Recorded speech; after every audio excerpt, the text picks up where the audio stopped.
Hello viewers, welcome to our channel. నేను మీ Charan Parimi. Balakrishna golden jubilee event కి జూనియర్ ఎన్టీఆర్ కావాలనే ఎగ్గొట్టారా? సో ఇప్పుడు జూనియర్ ఎన్టీఆర్ మీద ఇలాంటి ఆరోపణ అయితే సోషల్ మీడియాలో నడుస్తుంది. ఎందుకంటే ఆయన కావాలనే ఎగ్గొడుతున్నట్టుగా ఒక సినారియో అయితే కనిపిస్తుంది అన్నమాట ఇక్కడ. మరి అది ఎంతవరకు నిజం అంటే దీని మీద ప్రచారం అయితే ఈ విధంగా జరుగుతుంది.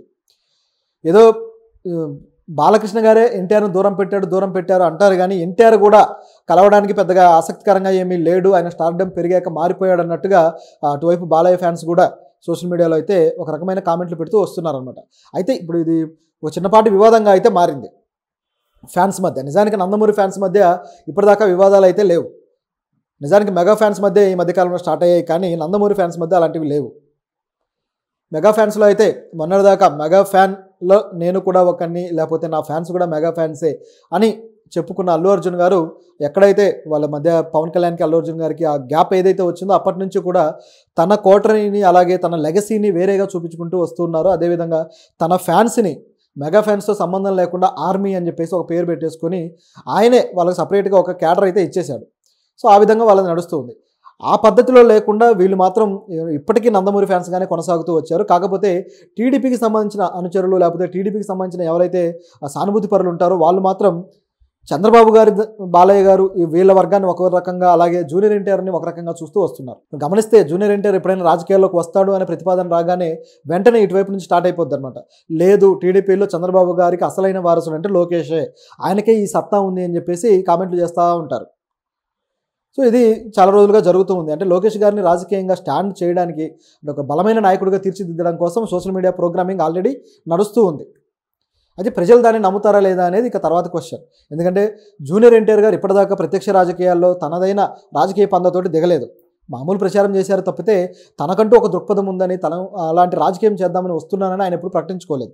కాబట్టి ఆయన వచ్చేంత వరకు కూడా ఇది అసలు దీన్ని పోటీగానే పరిగణించబడదు, ఇది ఆ విధంగా నెట్టుకుపోవాల్సిందే. కాకపోతే ఒక అంశం మాత్రం కనిపిస్తుంది. టీడీపీకి లాయల్గా ఉండే పీపుల్ అనేక మంది జూనియర్ ఎన్టీఆర్కి వ్యతిరేకులే అనేది ఇక్కడ క్లియర్. ఎందుకంటే ఇక్కడ ఆ టాపిక్ వచ్చింది కాబట్టి ఇంకో కొంతమంది పేర్లు అయితే చెప్పాలి. బుద్ధా వెంకన్న గారు కూడా గతంలో ఒక నెల క్రితమే జూనియర్ ఎన్టీఆర్ గారి మీద కామెంట్లు చేశారు. జూనియర్ ఎన్టీఆర్ ఏమాత్రం టీడీపీకి వారసుడు కాడు అని చెప్పేసి ఆయన కూడా చెప్పడం జరిగింది. సో ఈ టైప్లో రకరకాలుగా కొంతమంది మాట్లాడారు. ఇదిలా ఉంటే ఇక బాలకృష్ణ గారు కూడా కాస్త నర్మగర్భంగా రాజకీయాల ప్రస్తావన వచ్చినప్పుడు మాత్రం నర్మగర్భంగా ఆయన కూడా చెప్పడం జరిగింది, రాజకీయాలు వేరు, సో ఇందులో ఎవరు పడితే వాళ్ళు వచ్చి మేము వారసులం అంటే కుదరదు అన్నట్టుగా ఆయన కూడా కొన్ని వ్యాఖ్యలు గతంలో చేశాడు. ఇప్పుడైతే కొద్దిగా ఆయన గతంలో ఉన్నంత అగ్రెసివ్గా మాట్లాడట్లేదు, కానీ ఇప్పుడు కొద్దిగా తగ్గింది, కానీ గతంలో అయితే అది మాట్లాడారు.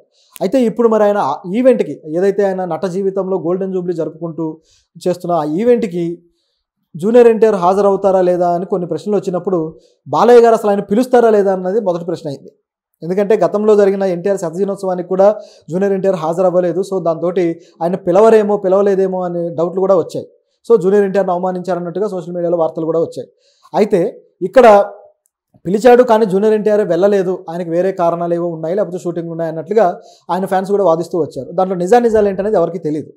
అదలా వెళ్ళిపోతే ఇప్పుడు జరుగుతున్న దాంట్లో మాత్రం ఒక విషయం కీలకమైంది. ఏంటంటే జూనియర్ ఎన్టీఆర్ని ఆహ్వానం అయితే ఇచ్చారు. ఇన్ని రోజులు ఇవ్వలేదనుకుంటున్న దానికి ఇచ్చారు అనేది ప్రెస్ మీట్ పెట్టి దీనికి సంబంధించిన కమిటీ ఏదైతే ఉందో నిర్వహణ కమిటీ వాళ్ళు అతిథుల రివీలేషన్ కోసం ఒక ప్రోగ్రామ్ పెట్టారు, మీట్ పెట్టి అందులో అందరూ అతిథులకు మేము ఇచ్చాము, జూనియర్ ఎన్టీఆర్కి కూడా ఇచ్చామనేది ఆయన మెన్షన్ చేశారు వాళ్ళు. దాంతోపాటు అనేక మందికి ఎవరైతే ఆహ్వానాలు అందలేదని చెబుతున్నారో వాళ్ళకు కూడా నిజానికి సభ్యులు ఎవరైతే ఉన్నారో అంటే మెంబర్స్, వాళ్ళకి సాఫ్ట్ కాపీస్ కూడా అంటే పీడిఎఫ్ల రూపంలో కూడా మేము పెట్టడం జరిగింది. ఒకవేళ డైరెక్ట్గా హార్డ్ కాపీలు ఎవరైతే ఈ ఆహ్వానాలు అందలేదో వాళ్ళకి ఆన్లైన్లో అయినా అంది ఉంటాయి. కాబట్టి లేదంటే ఒకవేళ ఆ విధంగా కూడా అందకపోతే ఈ ప్రెస్ మీట్లో ఇప్పుడే నేను ఆహ్వానిస్తున్నానని చెప్పేసి ఆ నిర్వాహకులు మాట్లాడడం జరిగింది. అంటే పిలిచేవాళ్ళు అలాగే ఒకవేళ పిలిస్తే మిస్ అయిన వాళ్ళు అందరినీ కలిపి ఆహ్వానించడం అయితే జరిగింది. జూనియర్ ఎన్టీఆర్కి అయితే ఆహ్వానం అయితే వెళ్ళిందని చెప్పి క్లియర్గా చెప్పారు. సో ఇది ఈ విధంగా ఉంది. ఇప్పుడు వచ్చిన డౌట్ ఏంటంటే జూనియర్ ఎన్టీఆర్ వెళ్తాడా లేదా అనే డౌట్ అయితే జనాల్లో వచ్చింది. సో దీనికి ఒకరోజు ఇంకా జరుగుతుంది రేపు అనే టయాల్లో సడన్గా జూనియర్ ఎన్టీఆర్ గారు కర్ణాటకలో ప్రత్యక్షమయ్యారు. సో కర్ణాటకలో ప్రత్యక్షమవడంతో అందరికీ ఇక డౌట్ వచ్చేసింది. ఆయన ఎందుకు వెళ్ళారు అంటే ఆయన మదర్కి సెప్టెంబర్ 2 ఆయన మదర్ బర్త్డే శాలిని గారిది. సో ఆ బర్త్డే సందర్భంగా ఆవిడ కోరిక, చిరకాల కోరిక ఒకటి తీర్చడం కోసం ఆవిడని తీసుకొని కర్ణాటక వెళ్ళారు. ఆవిడ కోరిక ఏంటయ్యా అంటే ఆవిడ సొంత ఊరు ఉడిపి జిల్లాలోని కుందాపూర్. సో ఆ కుందాపూర్లో ఒక శ్రీకృష్ణ మఠ అని చెప్పేసి ఒక మఠం ఉంది. సో అక్కడికి వెళ్ళి దర్శించుకోవాలి అనేది ఆవిడ ఆశ. దానికోసం ఆవిడ బర్త్డే గిఫ్ట్గా ఒకరోజు ముందు జూనియర్ ఎన్టీఆర్ గారిని తీసుకొని వెళ్ళి అక్కడ అన్నీ చూపించి ఆ ఫొటోస్ అన్నీ కూడా వైరల్ అయ్యాయి. ఆ దర్శనం కూడా అయిపోయింది. అక్కడ దర్శనంలో కర్ణాటక వాసులే ప్రశాంత్ నీల్ కావచ్చు డైరెక్టర్, అదేవిధంగా రిషబ్ శెట్టి మన కాంతారా హీరో. సో వాళ్ళిద్దరూ కూడా వాళ్ళతో పాటు ఉన్నారు. ఆవిడ దగ్గర పాదాభివందనం చేసి ఆశీర్వాదం కూడా తీసుకున్నాడు. సో వీళ్ళు కలిసి కర్ణాటక సాంప్రదాయ పద్ధతిలో ఆ భోజనాలు కానీ అవన్నీ కూడా చేశారు. సో చూస్తూ ఉంటే ఇది రిషబ్ వాళ్ళకి ఆతిథ్యం ఇచ్చాడు అన్నట్లుగా కనిపిస్తుంది. ఏంటయ్యా అని చెప్పి చూస్తే నిజానికి రిషబ్ కూడా కుందాపూర్ వాడే. సో చాలాసార్లు అన్నాడు, నేను కుందాపూర్ వాడిని, జూనియర్ ఎన్టీఆర్ కూడా కుందాపూర్ వాడే. అంటే ఆయన మదర్ గారు కుందాపూర్ కాబట్టి ఆయన భాష కూడా జూనియర్ ఎన్టీఆర్ మాతృభాష కూడా కుందాపూర్, ఏదైతే కన్నడ లాంగ్వేజ్ ఉందో అదే అని చెప్పాలి. సో ఆ విధంగా ఆయన ఆ మాతృమూర్తి ప్రాంతం అయింది. సో ఇట్లా ఉంటే ఆయన ఆతిథ్యం ఇచ్చాడు, ఎందుకంటే తన సొంత ఊరికే వెళ్ళారు కాబట్టి చేశాడు. అలాగే ప్రశాంత్ నీల్ కూడా ఇప్పుడు జూనియర్ ఎన్టీఆర్ తోటి సినిమా అనేది ఒకటి తీస్తూ ఉన్నాడు కదా. సో ఆ సినిమాలో భాగంగా షూటింగ్లో ఉన్నాడు జూనియర్ ఎన్టీఆర్. సో అందరూ కర్ణాటక వాస్తవ్యులే కాబట్టి ఆ ఆతిథ్యం ఇవ్వడం కోసం ఆ తోడుగా ఉండి వాళ్ళు వెళ్ళినట్టుగా కనిపిస్తుంది. సో ఇది ఇక్కడ జరిగిన సంఘటన. సో దీని మొత్తాన్ని కూడా ఫోటోలతో సహా జూనియర్ ఎన్టీఆర్ ట్విట్టర్లో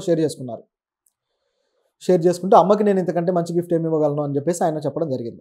సో ఇదే ఒక యాంగిల్ అయితే, ఇక ఆయన ఇంకా హైదరాబాద్ తిరిగి అయితే రాలేదు. సో దీంట్లో వచ్చిన విషయం ఏంటంటే బాలకృష్ణ గారి ప్రోగ్రామ్, ఈ గోల్డెన్ జూబ్లీ ప్రోగ్రామ్ని ఎగ్గొట్టడానికి ఆయన ఈ విధంగా వెళ్ళాడు అని. ఇది ఎంతవరకు వాస్తవం అనేది ఇప్పుడున్న ప్రశ్న. ఎందుకంటే జూనియర్ ఎన్టీఆర్ అవకాశం ఉన్నప్పుడల్లా కూడా, ఇప్పుడు జూనియర్ అని మనకు అలవాటైపోయి ఆ విధంగా అంటున్నాము. నిజానికి ఆయన ఎన్టీఆర్ అని మాత్రమే అనండి అని చెప్పేసి కొత్తగా ఒక అనౌన్స్మెంట్ కూడా ఇచ్చారు ఆయన సినిమాకి సంబంధించిన ప్రోమోలో. కాకపోతే మనకు అలవాటైపోయింది కాబట్టి జూనియర్ అని అంటున్నాం. మళ్ళీ ఇక్కడ బాలకృష్ణ ఎన్టీఆర్ టాపిక్ వచ్చినప్పుడు ఎన్టీఆర్ అని వాడితే అది సీనియర్ ఎన్టీఆర్ అనుకుంటారు ప్రజలు. కాబట్టి జూనియర్ ఎన్టీఆర్ అనేది ఇక్కడ మెన్షన్ చేయాల్సిన తప్పని పరిస్థితి. సో ఈ కుటుంబానికి సంబంధించిన మ్యాటర్ కాబట్టి. సో ఇక్కడ జూనియర్ ఎన్టీఆర్ గారు ఎప్పుడు కూడా కలవడానికి ఎక్కువగా మొగ్గు చూపుతూ ఉంటారు.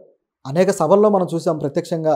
అలాగే మాట్లాడేటప్పుడు కూడా మేము మా బాలబాబాయ్ గారి సినిమాలు, ఇలాంటి వాళ్ళ సినిమాలు చూస్తే ఇన్స్పైర్ అయ్యి వచ్చాము అని చెప్పేసి చాలా సభల్లో అన్నారు ఆయన. సో అంత ఇష్టాన్ని, అంత ప్రేమను చూపిస్తూ వస్తారు. బాలకృష్ణ గారు తెలిసిందే, ఆయన ఎప్పుడు ఏ మూడ్లో ఉంటాడో తెలియదు. ఒకసారి ప్రేమ చూపిస్తారు, ఒక్కోసారి కోపడుతూ ఉంటారు, రకరకాలుగా ఉంటుంది ఆయనది. కానీ బోలా శంకరుడు, ఆయన లోపల ఏదుంటే అదే బయటకు వస్తుంది. అయితే బయటకు వచ్చిన ప్రతిదీ నమ్మదగింది అన్నట్లుగా ఉంటుంది ఆయన వారం. సో ఇది పద్ధతి. ఇప్పుడు జూనియర్ ఎన్టీఆర్ గారు ఏమన్నా గ్యాప్ మెయింటైన్ చేస్తున్నారా చాలా కాలం నుంచి అని కనిపిస్తుంది. ఎందుకంటే రాజకీయాల్లో బాలకృష్ణ గారి ప్రాధాన్యత బాగా పెరుగుతూ వస్తూ, అలాగే లోకేష్ గారికి కూడా మంత్రి పదవులతో ఆయన ప్రాధాన్యత పెరుగుతూ వస్తుండగా వీళ్ళది ఒక సపరేట్ కూటమిలాగా తయారైపోయింది అన్నమాట. దాంతో హరికృష్ణ గారు చనిపోయిన తర్వాత ఈ గ్యాప్ అనేది కుటుంబంలో కొద్దిగా పెరుగుతూ పోయింది. గమనిస్తే కళ్యాణ్ రామ్ కూడా ఆయన అవకాశం దొరికినప్పుడల్లా తన కుటుంబాన్ని గురించి, బాలయ్య గారి గురించి మాట్లాడే అవకాశం ఉంటుంది. కానీ ఈ మధ్యకాలంలో మాత్రం అటువంటిది కళ్యాణ్ రామ్ కూడా చేయలేదు. సో సపరేట్గా ఈ అన్నదమ్ములే ఎక్కువగా మీటింగ్స్ కానీ, లేకపోతే సభలు కానీ, ఇట్లా సినిమా ప్రీ రిలీజ్ ఈవెంట్లు కానీ, ఇవన్నీ కూడా వీళ్ళిద్దరే స్టేజ్ షేర్ చేసుకుంటూ వస్తున్నారు. సో ఒక డౌట్ వచ్చేసింది అనమాట, వాట్ హ్యాపెన్ బిహైండ్ అని చెప్పేసి. ఇక్కడ గమనిస్తే జూనియర్ ఎన్టీఆర్ గారే వాంటెడ్గా కొంచెం గ్యాప్ మెయింటైన్ చేస్తున్నారేమో అనిపిస్తుంది. ఎందుకంటే రాజకీయంగా ఆయనని వారసుడు కాదు అని చెప్పి అటువైపు ఆ టీడీపీ వర్గాలు తొక్కిపట్టే ప్రయత్నం చేయడము, ఆయన మీద ఒక నెగిటివ్ ప్రాపగాండా అనేది చేస్తూ వస్తున్నారు అనేది క్లియర్గా తెలుస్తుంది. ఎమ్మెల్సీలు, ఎమ్మెల్యే స్థాయి వ్యక్తులు, మంత్రుల స్థాయి వ్యక్తులు కూడా ఆయన మీద కామెంట్లు చేస్తున్నారంటే అధిష్టానం పర్మిషన్ లేకుండా జరగదు. అనవసరంగా పార్టీకి సంబంధించి గొప్ప వ్యక్తులని ఈ విధంగా విమర్శిస్తే ఖచ్చితంగా దానికి మూల్యం చెల్లించుకోవాల్సి వస్తుంది కదా. కాబట్టి అధిష్టానం జాగ్రత్త పడుతుంది. అయినా సరే వీళ్ళు మాట్లాడుతూ ఉన్నారంటే అది అధిష్టానం కనుసన్నల్లోనే జరుగుతున్నది అనేదానికి ఒక ఎగ్జాంపుల్. అదేవిధంగా నిన్న కూడా ఒక వార్త చూసాం. సుహాసిని గారు, ఎవరైతే హరికృష్ణ గారి కూతురు, ఆవిడ గతంలో కూకట్పల్లి నుంచి పోటీ చేయడం ఇవన్నీ మనకు తెలిసిందే. ఇప్పుడు ఆవిడకి రాజ్యసభ నామినేటెడ్ పదవి ఇచ్చి జూనియర్ ఎన్టీఆర్కి అన్యాయం జరుగుతుంది అన్న యాంగిల్కి చెక్ పెట్టడానికి ప్రయత్నం చేస్తున్నారు అనేది ఇప్పుడు నడుస్తున్న విషయం. కాకపోతే ఇది ఎంతవరకు జరుగుతుంది, వీళ్ళ ప్లాన్ సక్సెస్ అవుతుందా లేదనేది కూడా డౌట్ఫుల్లే. అయితే ఇందులో జూనియర్ ఎన్టీఆర్ మాత్రం వాంటెడ్లీ కొద్దిగా దూరంగా ఉన్నాడనే మాట వాస్తవం. మరి ఇప్పుడు వస్తాడా రాడా అంటే అది కూడా డౌట్ఫుల్లే, అది పూర్తి స్థాయిలో చెప్పలేం. సో దీన్ని ఎగ్గొట్టడానికే వెళ్ళాడు అనుకోవడానికి అయితే లేదు. ఎందుకంటే ఆవిడ బర్త్డే 22 ఉంది కదా, రిపీట్ ఆ 20 అనేది తీసేయండి, ఆయన మదర్ బర్త్డే 2వ తారీఖు ఉంది కదా. సో ఆ ఒకరోజు ముందు వెళ్ళడం అనేది ఆ బర్త్డే గిఫ్ట్ లాంటిది. సో మంచి సందర్భం. సో కాబట్టి దాన్ని ఆయన ఉపయోగించుకున్నారు. మరి దీనికి సంబంధించి ఆయన ఎలా నిర్ణయం తీసుకుంటారో ఒక రోజులో తేలిపోతుంది.